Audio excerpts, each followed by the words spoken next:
महांगारे बिजू बाबू प्रतिमूर्ति भंगा घटना रे संपृक्ति अभियोग रे पूर्वतन विधायक प्रताप जेना नारे थाना रे एतला न्याय पाई लड़ई परिवार संगठन संपादक दिलीप कुमार साहू एतला देइछंती।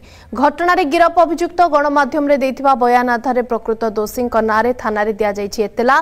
दिलीप कहछंती प्रताप जेना महांगा को अशांत करबा को चाहछंती। बहु हत्याकांड रे तांकर संपृक्ति रहिछि।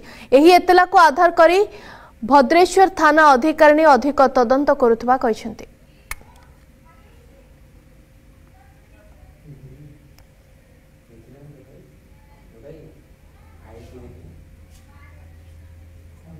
पूर्व दिन जो भली भाव में ओडिशार प्रवाद पुरुष एवं ओडिशार मौड़मणि जे बिजू बाबूंकर मुंड को हाणी बिजू जनता दलर किछि लोक माने जो भली भाव में मुंडरू गंडी अलगा कले सेटा होची ए मते बाधिनी एवं 4.5 कोटी ओडिया को बाधिची एवं ओडिशा पई एक लज्जाजनक घटना जो घटना रे मु आज आसी भद्रेश्वर थाना अधिकारी की एक एतला देली एवं से एतलाटी प्रताप जेना नाँ रे मध्य देइछि। कारण जो माने केस रे गिरफ होइतले जो 3 जण से 3 जणक स्टेटमेंट मु विभिन्न गणमाध्यम एवं सोशल मीडिया रु देखिबा पाई पाइली कि से 3 जण जो भली भाव रे तांको बयान रखिचंती से बयान ही कहूचे जे से माने बिजू जनता दल निर्देश रे करिचंती एवं प्रताप जेना निर्देश रे करिचंती।